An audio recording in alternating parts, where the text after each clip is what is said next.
Bueno, nos vamos con nuestro próximo invitado. Vamos a hablar de las elecciones presidenciales. Tenemos a Julio Schilling, analista republicano, con nosotros. Muy buenos días, Julio. Gracias por estar en Buenos Días, América. Buenos días, Andreina y Juan Carlos. Un placer estar con ustedes.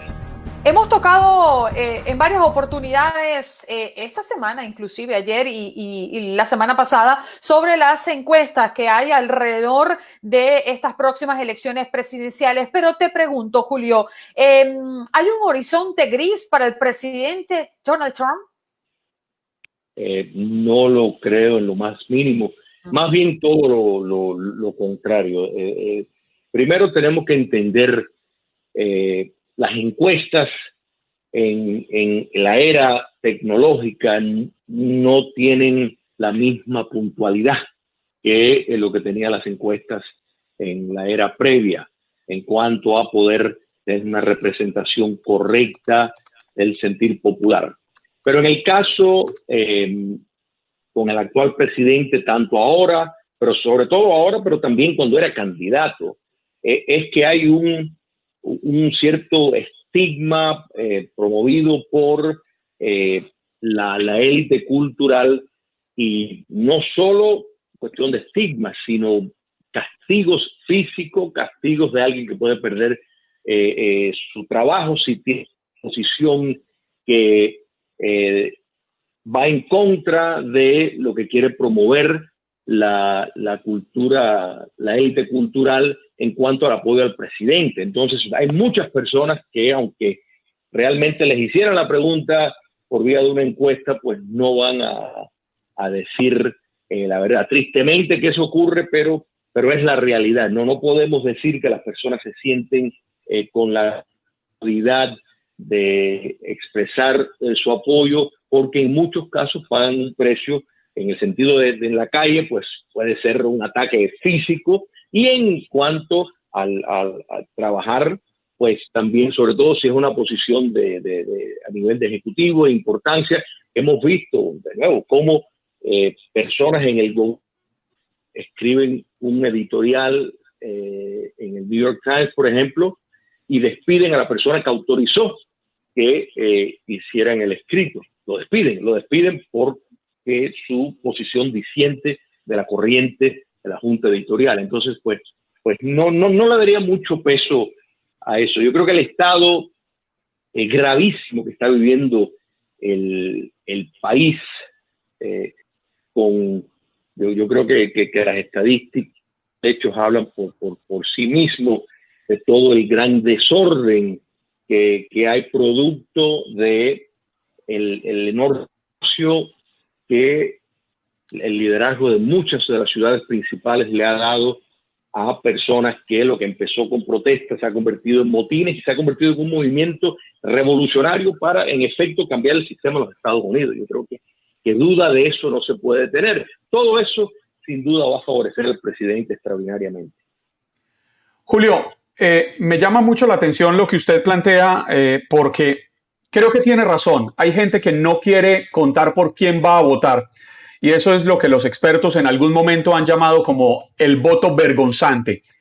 Y creen muchos expertos que esto fue lo que ayudó al triunfo del presidente Donald Trump hace 4 años.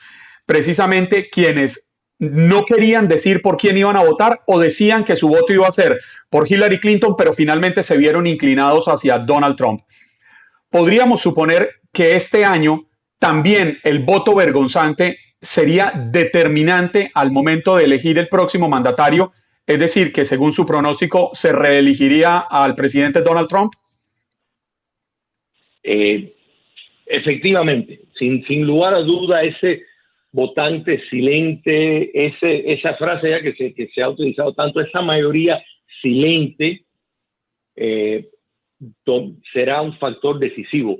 Y hay que entender, cuando hablamos de mayoría silente, aquí incluimos también una buena parte de los ciudadanos de la raza negra en los Estados Unidos que están indignados con todo lo que está pasando, cuando ven que sus barrios pueden caminar en la calle, como ustedes bien estaban reportando, no puedes caminar tranquilo porque de pronto las turbas, hay una turbocracia que ha dominado y está dominando la seguridad de todas las propiedades, de todas las casas, de toda la paz y el orden. Y tenemos que siempre recordar que una sociedad libre y abierta no puede permanecer así si no hay determinado respeto por el espacio ajeno y por determinadas cuestiones mínimas de decoro civil.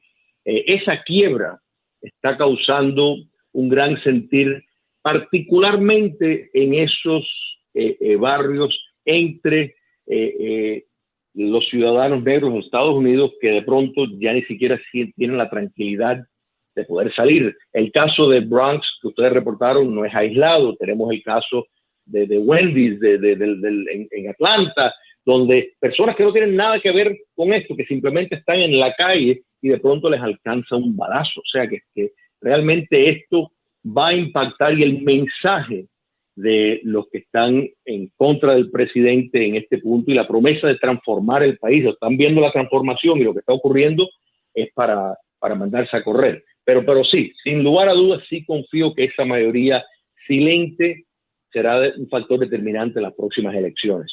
Se habla mucho, Julio, de las astronómicas cifras de gastos de campaña en un año donde pues tienen que impulsar mucho más e incentivar a las personas que vayan a votar y a ejercer su derecho al voto, porque definitivamente la pandemia ha cambiado todo el panorama. ¿Cuál es tu opinión? Mira, Andreina, tú tocas un punto sumamente importante, Francia estadounidense, y eso es que como el voto no es obligatorio, pues muchas veces el no ir a votar es en sí un voto. O sea, hay determinados bloques que politólogos y muchos que están a cargo de campañas pues señalan como, digamos, grupos seguros para determinado partido. Cuando ese grupo no salen más a votar, en efecto castiga más quien estaba dependiendo desesperadamente por ese voto que quien no. Entonces, yo pienso que hay una serie de medidas que facilitan el voto y la seguridad. Toda la evidencia demuestra de que las medidas se están tomando para que las personas puedan ir a votar tranquilamente. Hay votación anticipada, o sea, que las personas van a poderlo hacer sin problemas. Yo creo que no es un secreto para nadie que con de la economía, el tránsito no es igual, la movilidad no es igual ahora que lo que era. Además, los mecanismos son ahora mucho más alentadores para eso. Pero no podemos confundir personas que no van a ir a votar porque no se sienten entusiasmados, y me refiero principalmente a personas que no van a votar por el candidato republicano, pero no sienten un entusiasmo para votar por el demócrata, y esos votantes que no van a votar por el candidato demócrata se van a, sobre todo si viene de un grupo, de un bloque que ellos estiman seguro para la candidatura.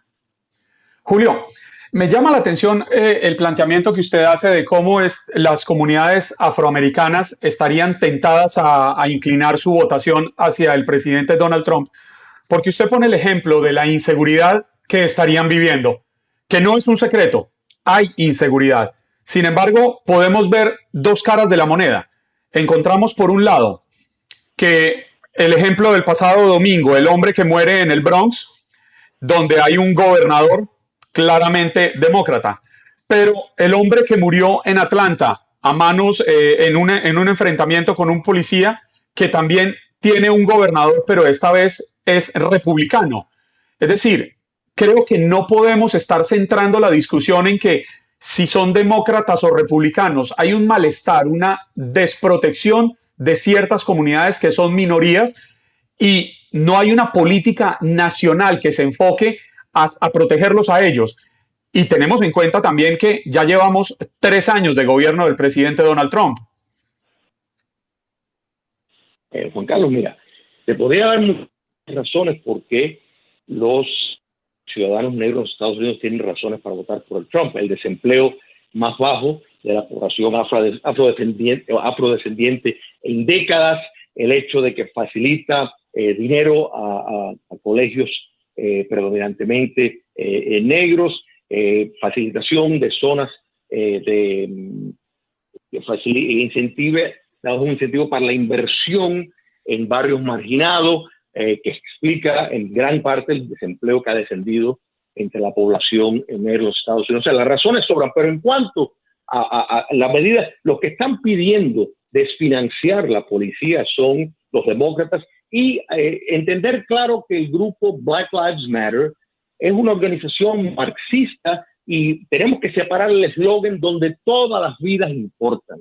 Y el querer pretender y decir que solamente, o sea, que las vidas de determinado grupo valen más que las otras, o decir que son desprotegidos, pero el movimiento que exige, que está pidiendo a clamor, repito, el grupo marxista Black Lives Matter, es precisamente desproteger, son ellos los que están pidiendo eso, desproteger a la policía. El crimen en Nueva York en los últimos 28 días ha subido más del 208%, 208% en 28 días. Eso es escandaloso y eso es el producto directo de seguir las normas que quieren estos grupos radicales. Entonces, quien está desprotegiendo y precisamente la quiebra que vemos en ese otro ejemplo que tú estás nombrando es la ausencia de la seguridad pública y el concluir que hay racismo sistémico o brutalidad policial. Las estadísticas no sostienen eso. El año pasado, en el 2019, hubo 305 millones de interacciones entre la policía y los ciudadanos, 375 millones. La cantidad de muertes de negros desarmados por un policía blanco es un total de 9, y de esos 9, la mayor parte están resistiendo el arresto. O sea, las estadísticas no dan apoyo a decir que hay un abuso, una política de abuso sistémico contra la policía. Julio, lamentablemente esa música es la campana que nos anuncia que nos vamos a un corte de comerciales. Muchas gracias por habernos acompañado aquí en Buenos Días América. Esperamos seguir contando con sus valiosos aportes. Era Julio Schilling, analista republicano. Nosotros vamos a un corte de comerciales. Ya regresamos.